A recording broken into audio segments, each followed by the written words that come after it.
cabrito será sem mácula, um macho de 1 ano, o qual tomareis das ovelhas ou das cabras, e o guardareis até o 14º dia do mês, e todo o ajuntamento da congregação de Israel o sacrificará à tarde, e tomarão do sangue, e poluão em ambas as ombreiras, e na verga da porta, nas casas em que o comerem. E naquela noite comerão a carne assada no fogo, com pães ázimos, com ervas amargosas a comerão. Não comereis dele cru, nem cozido em água, senão assado no fogo a sua cabeça, com os seus pés e com a sua fressura. E nada dele deixareis até amanhã.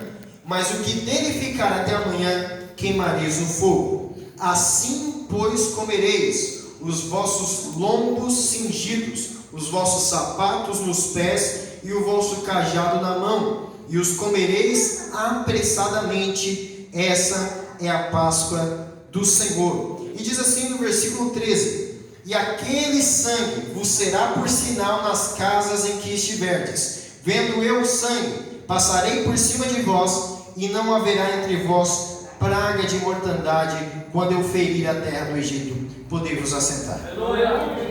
Glória a Deus!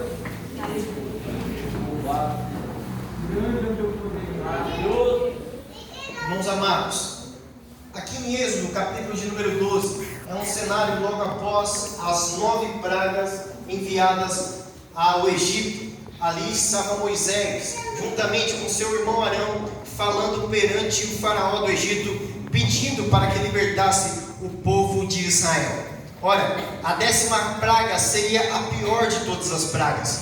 Não bastassem os gafanhotos, não bastassem as rãs, não bastassem os piolhos, não bastasse o rio, a água se tornando em sangue, não bastasse as moscas, não bastasse também o dia se transformando em trevas, não bastasse as úlceras, não bastassem as saraivas dos céus. Ora, também viria sobre Israel uma praga que era conhecida como a morte dos primogênitos. A gente bem sabe que Faraó, quando alguns do povo de Israel haviam crescido e se multiplicado, e o povo de Israel estava muito numeroso e estava se tornando forte na terra do Egito, o Faraó, que não conhecia a José, que foi governador do Egito antes deste Faraó, o Faraó que não conhecia José, pôs sobre o povo um cargo maior, para que eles fossem trabalhar diante do sol, e ainda mais horas, para que não tivessem tempo para adorar a Deus, para que não tivessem tempo para que servissem o seu Deus, e também para que não tivessem tempo para se multiplicar sobre a terra. Ora, o plano de Faraó não funcionou, porque a gente bem sabe que nos anos de perseguição contra a igreja do Senhor, foi os anos em que a igreja mais cresceu sobre a face da terra. O que falar do primeiro século depois de Cristo, quando Paulo, quando Pedro saíram para evangelizar o mundo gentão. No primeiro século, toda a Europa já tinha ouvido falar do evangelho, e mesmo no meio das perseguições, porque no meio das perseguições a igreja cresce, e as portas do inferno não prevalecem contra o povo de Deus e contra a igreja do Senhor. Naquele tempo, o povo de Deus, que era Israel, ele não se diminuiu diante da perseguição do faraó do Egito contra eles. Mas o faraó então teve outra ideia. Ele decidiu então matar os meninos de 2 anos abaixo, para que ninguém mais crescesse, para que eles não se tornassem grandes, e não se tornassem fortes, e não se revoltassem contra o Egito. Mas esse povo não funcionou. Mas esse plano de Faraó não funcionou. Por que esse plano de Faraó não funcionou? Porque quando o Faraó pensava em matar, Deus pensava em dar vida para o seu povo. Quando o inimigo pensa em matar, Jesus vem dar vida para a igreja. Quando o ladrão vem para roubar, matar e destruir, Jesus vem para desfazer as obras do diabo e vem para dar vida, e vida com abundância. Nós vemos que a palavra de Deus, ela continua se cumprindo. A palavra de Deus e a vontade de Deus continua se cumprindo pela vida de Moisés. Ora, anos depois do chamado de Moisés, depois das pragas enviadas por Deus ao Egito, para que humilhasse o faraó de sua soberba, de sua exaltidão do seu coração, ele então decide fazer o seguinte: mandar a praga da morte dos primogênitos, porque do Senhor pertence a vingança, do Senhor pertence a ira e a vingança e a justiça. A Bíblia fala: minha é a vingança, diz o Senhor. Então o Senhor, para golpear o faraó, para ferir o coração que era endurecido do faraó, decide então, para que o povo finalmente saia da terra do Egito, mandar a praga dos primogênitos, a morte dos primeiros filhos de cada família que havia no Egito. Ora, aqui nós vemos que Deus também provém uma salvação para o seu povo. Ele não somente diz que a praga atingirá o povo do Egito, mas ele traz uma salvação para o povo de Israel. E qual seria a salvação para o povo de Israel? É aqui que nós vemos a primeira instituição desta festa, tão conhecida para os judeus e também muito conhecida para os cristãos. Festa esta que se chama Páscoa do Senhor. Por que a festa se chama Páscoa? A palavra Páscoa vem de passar, e esse passar significa passar por cima, saltar ou até hesitar. Isso significa pular, saltar por cima, passar. E a primeira vez que nós vemos a palavra passar ou Páscoa, nós vemos em Êxodo, capítulo de número 12, quando Deus fala que quando uma casa tiver sido com os umbrais dela e as ombreiras dela estiver pintada com o sangue do cordeiro que tinha morrido, ele passaria por cima de cada casa. Deixa eu te explicar como era que funcionava. O Senhor falou bem assim: cada um pegue no 10º dia do primeiro mês um cordeiro. Cordeiro esse que deve ser sem mancha. O cordeiro deveria ser sem? O cordeiro deveria ser sem? O cordeiro sem mancha. O cordeiro sem mácula, de 1 ano. Peguem esse cordeiro e na tarde do 14º dia, vocês o matem, o sacrifiquem e o assem. Deixem ele assar para que vocês possam comer desse alimento, comer desse cordeiro. E o sangue do cordeiro, antes de ele ser assado, ele deveria ser tirado. E ele era tirado e ele era pegado com uma folha ou uma erva que era conhecida como isopo. Essa erva isopo, essa folha isopo, era uma folha que as suas flores funcionavam como uma espécie de esponja e aspergiam tinta quando elas eram jogadas. E esse isopo era usado para guardar o sangue, para extrair o sangue, e o sangue seria deixado sobre as ombreiras e sobre os umbrais da porta. Os umbrais são as partes verticais da porta, e também as vergas são a parte horizontal da porta, tudo bem? As vergas e os umbrais da porta. Então o Senhor dá essa ordem para que isso fosse o sinal para o povo de que quando o anjo da morte passasse, quando o destruidor passasse, ele visse o sangue do cordeiro nos umbrais da porta, e ele visse o sangue do cordeiro nas ombreiras da porta, nas vergas da porta, o Senhor passasse por cima dessa casa, e o devorador não viria a destruir essa casa. O destruidor não viria a matar o primogênito dessa casa. Então era assim. O Senhor também ordena para que o seu povo coma de todo o cordeiro, e que o cordeiro não deveria sobrar. Por isso que a Bíblia fala, por isso que Deus fala, para que junte e faça a conta. Ele fala bem assim: segundo cada família, e conforme o número das almas, e cada um conforme ao seu comer. Ou seja, o cordeiro deveria ser para cada família conforme o seu comer, porque não poderia sobrar. O sacrifício do cordeiro, a morte do cordeiro deveria ser consumada, deveria ser completa, deveria ser por inteiro. O cordeiro deveria ser morto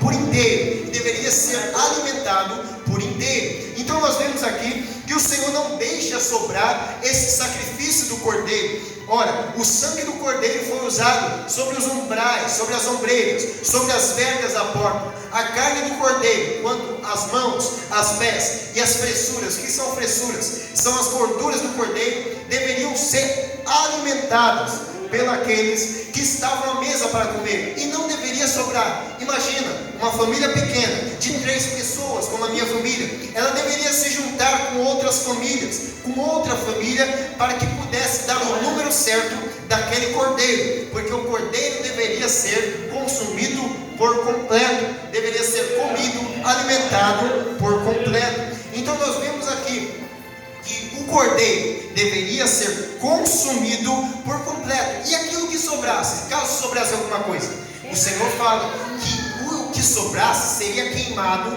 até amanhã do dia seguinte. Nós vemos aqui que o cordeiro, ele sempre no Antigo Testamento foi o símbolo do sacrifício, quando se referia à Páscoa. E quando se fala da palavra Pessah, se fala tanto à festa quanto ao animal do sacrifício, ou seja, o cordeiro poderia se chamar o Pessah, e como também o sacrifício feito. Vamos fazer o Pessah, vamos fazer o sacrifício. Então nós vemos aqui que o cordeiro de Deus, o cordeiro aqui apresentado para o povo, ele significava salvação, ele significava alimentação, e ele também significava uma saída do povo do Egito para fora do Egito. Nós vemos também a Páscoa ser comparada com uma passagem do povo de Israel na abertura do Mar Vermelho, a passagem deles diante o Mar Vermelho, também terminando de vez com a perseguição egípcia. No Novo Testamento, nós vemos que os preparativos da Páscoa não eram diferentes.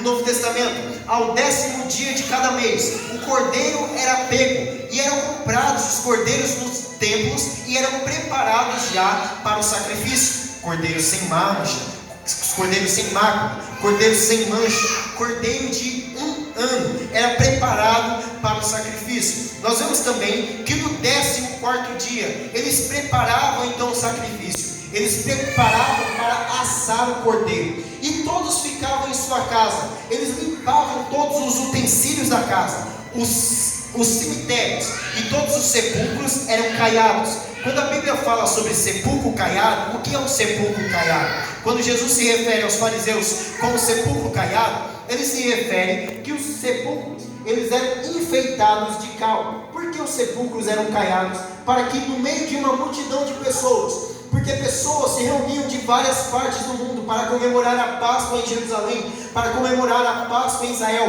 não fossem contaminados com doenças que ainda surgem em até mortos. Ou seja, por fora o sepulcro caiado, ele é bonito, ele é formoso, mas por dentro só há imundície, só há ossos. Então nós vemos que os sepulcros na Páscoa, eles eram caiados. Também dentro de casa, todos os utensílios eram limpos, todas as vasilhas eram limpas, toda a casa era limpa e era preparada para a festa da Páscoa. Imagina você se preparando para a festa do Natal ou para a festa do Ano Novo. Você prepara toda a casa, você limpa toda a louça, você varre toda a casa, você passa pano. Se você recebe uma família de fora, e era assim que eles estavam, porque eles recebiam várias famílias de outros lugares, várias famílias de fora, várias famílias de outras regiões, e eles se preparavam desta maneira para a Páscoa do Senhor, para Pessah. E era desta maneira que acontecia, eles limpavam tudo, e ao 14º dia, o cordeiro era morto na tarde do 14º dia. Acontece que o cordeiro deveria ser sem mancha, sem mácula. Agora deixa eu explicar. Um homem, ele estava pregando no deserto, um homem chamado João Batista. João Batista pregava no deserto a mensagem de arrependimento. Ele falava: arrependei-vos, porque vos é chegado o reino dos céus. E ele batizava muitas pessoas no Rio Jordão. As pessoas saíram de Jerusalém só para ver João Batista, que estava lá no deserto da Judeia, batizando pessoas no Jordão e pregando o arrependimento. O que trazia as pessoas a João Batista não eram milagres. O que trazia pessoas para João Batista não eram curas. O que trazia pessoas para João Batista era simplesmente a autoridade com que ele pregava o Evangelho. E quando perguntaram a ele quem ele era, ele disse: eu sou a voz do que clama no deserto, que anuncia o caminho do Senhor e que prepara as suas veredas. E ele falava que viria um que era maior do que ele não seria digno nem de desatar as correias de suas alpargas, ou seja, as correias de suas sandálias. E esse, ele pegaria com uma pá a eira e jogaria também no fogo aquilo que não prestava, enquanto aquilo que prestava ele levaria para o seu celeiro. E assim João Batista profetizava, assim João Batista falava. Enquanto João Batista falava, muitos se lembravam do que dizia em Isaías 53, que ele, como ovelha muda, foi levado ao matadouro. Ele seria aflito de Deus, oprimido de Deus. Por quê? Porque o Messias, ele teria de sofrer. E a Bíblia também fala que como ovelha muda, foi levado ao matadouro, e como cordeiro sem mancha, ele veio. Então nós vemos que João Batista pregando, muitos imaginam Cristo vendo, muitos imaginam o Messias vindo, mas eles não sabem que é o Messias. Até então, todos estão atônitos, todos estão curiosos para saber quem é o Messias que havia de vir. Quando de repente, no meio da multidão, aparece alguém com andar diferente, alguém com olhar diferente, alguém com palavras diferentes, alguém com falar diferente, alguém que você olha para ele e vê: esse aqui não é um dos nossos, esse aqui é do nosso povo, mas é diferente, esse aqui anda junto conosco, mas tem um andar totalmente diferente. E quando João Batista olha para ele, ele dá um grito e ele fala bem assim: eis o Cordeiro de Deus que tira o pecado do mundo.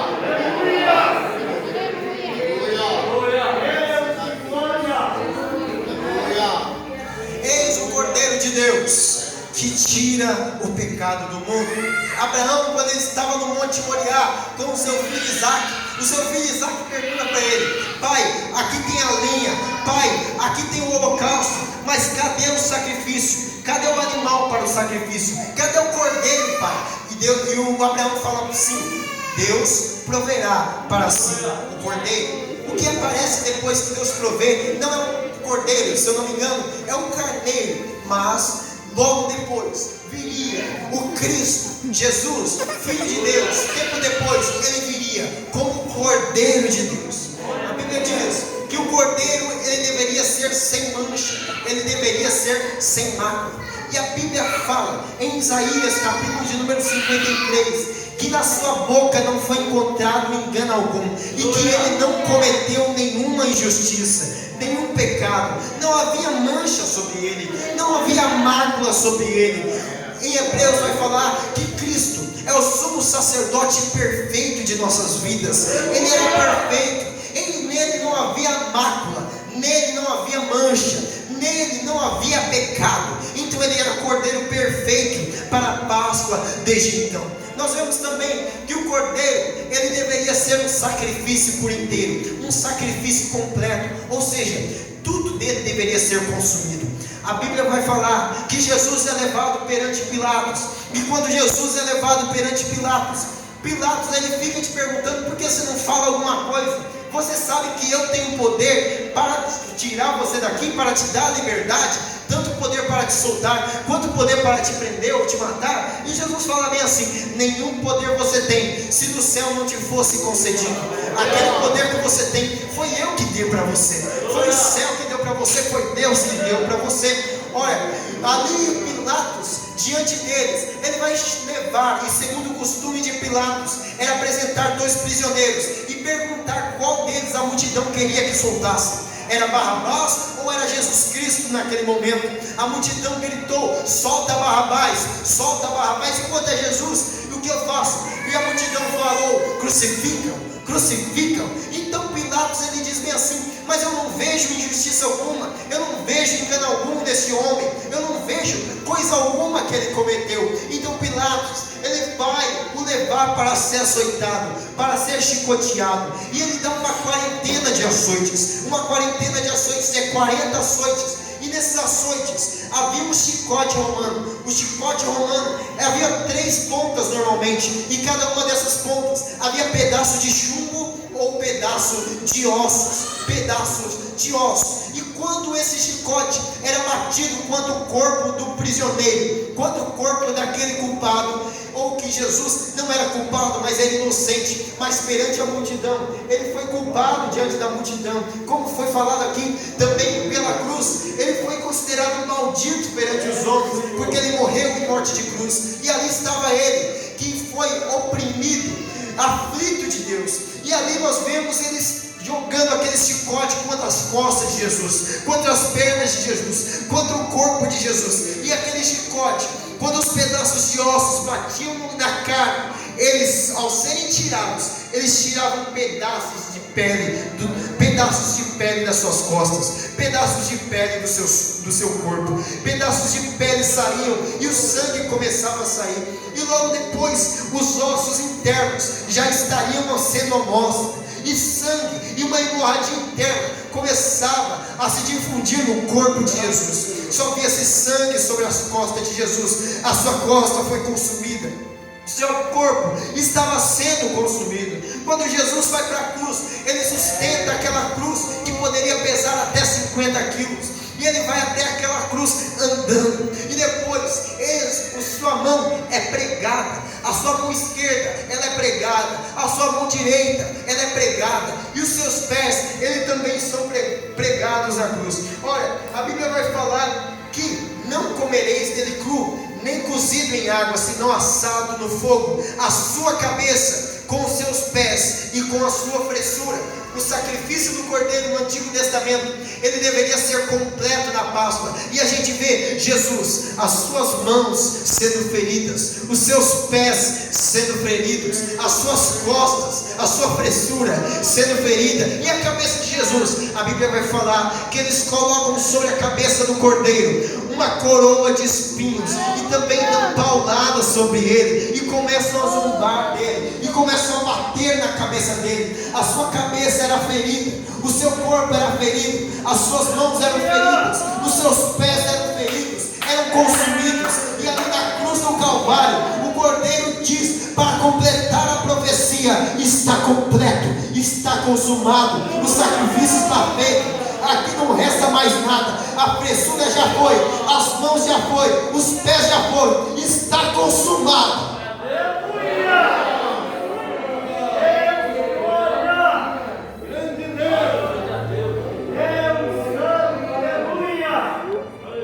Está consumado.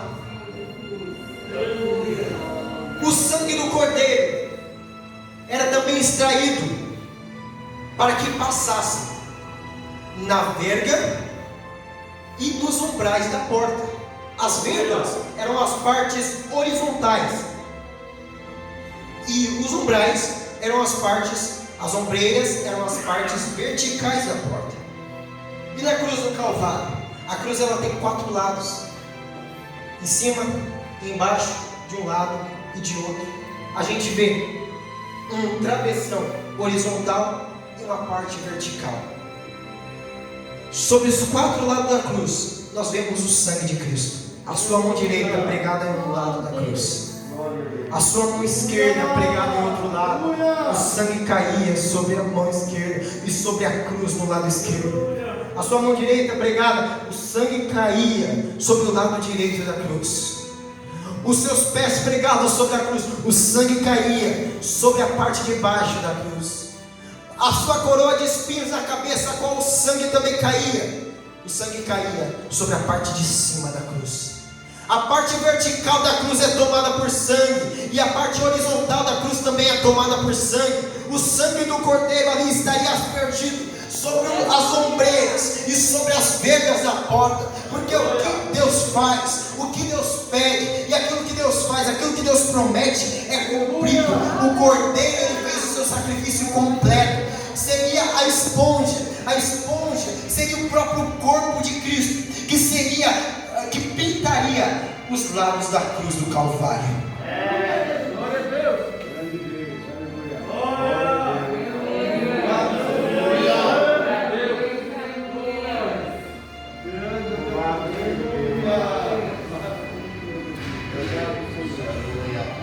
então nós vemos, os umbrais são pintados pelo sangue, as vergas são pintadas pelo sangue, as ombreiras são pintadas pelo sangue. E hoje o Senhor Jesus Cristo, através do seu sangue nas portas, através do seu sangue pintado sobre as portas, Ele guarda a sua casa. O maligno tenta entrar, mas ele não consegue destruir. O maligno tenta matar, mas ele não consegue matar. Aquele que tem o sangue do Cordeiro, ele não mata. Aquele que tem o sangue do Cordeiro, ele não fere. Aquele que tem o sangue do Cordeiro, ele não rouba. Aquele que tem o sangue do Cordeiro, ele não vai matar. O diabo pode até tentar, mas ele vai pisar, ele vai passar por cima, ele vai fazer a Páscoa, ele vai fazer a passagem. Essa casa não dá para entrar porque tem o sangue do Cordeiro. A sua casa não vai entrar o maligno porque tem o sangue do Cordeiro. No seu lado não vai entrar o destruidor porque tem o sangue do Cordeiro. O sangue do Cordeiro foi pintado sobre a cruz do Calvário, e até hoje tem pintados muitos lares que estão à beira da morte, mas Jesus vem trazer vida para a nossa casa.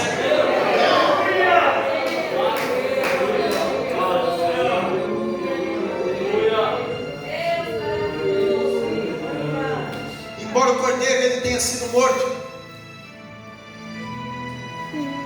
nós vemos que eles se preparavam a sair, e aquele também seria tido como o primeiro dos meses. A Páscoa seria como o primeiro dos meses, porque marcaria a libertação deles do povo do Egito, a libertação deles do cativeiro egípcio. E nós vemos que era considerado o primeiro dos meses de Israel. Sexta-feira, quando Jesus morre, dia 14 para o 15 do mês Nissan, que era o primeiro dos meses, as pessoas que criam em Jesus, que estavam vendo os milagres de Jesus, eles ficam tristes, eles ficam abatidos. Jesus tinha morrido, a esperança deles tinha morrido. Aquele que dizia que era a vida e vinha trazer vida, que era o caminho, a verdade e a vida, que era a água da vida, que era o pão do céu, que era o pão que vinha trazer vida, que era aquele que fora dele não havia vida, ele tinha morrido na cruz do Calvário. Imagina você ouvindo Jesus falando sobre vida, e você vê também ele morrendo na cruz do Calvário. E na sexta-feira é um silêncio total, um pranto que rege. Muitas mulheres, muitos homens, muitas pessoas que foram curadas choram em todo Israel. Muitas pessoas em Israel, na Judeia, na Samaria também choram pela morte do Messias. Mas no sábado há um silêncio total. As pessoas procuram não sair muito de casa no sábado, não podem percorrer a mais de 1,5 km judeus, e eles ficam em casa e ficam naquele silêncio. No sábado, todos em silêncio, todos desanimados, porque o Cristo deles havia morrido, porque Jesus tinha morrido na cruz. Mas no domingo de manhã,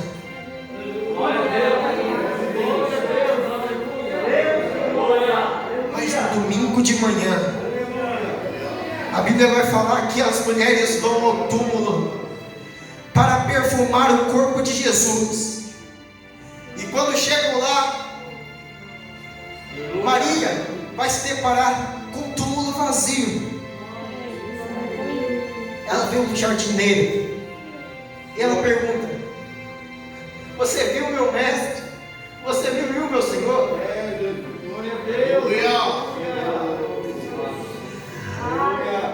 Então o jardineiro fala para Maria: Maria, por que procura dentre os mortos aquele que está vivo? Ele não está aqui, mas ressuscitou, o anjo vai dizer. Ele não está aqui, mas ele ressuscitou.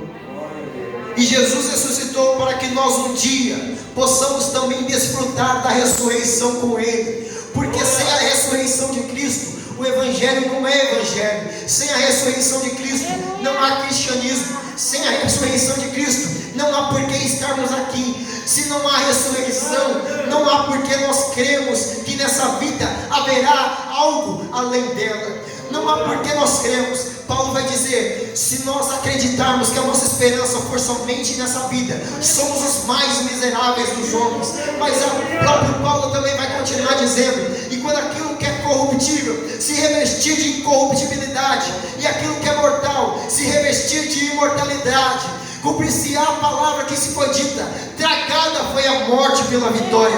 Onde está a morte, a tua vitória?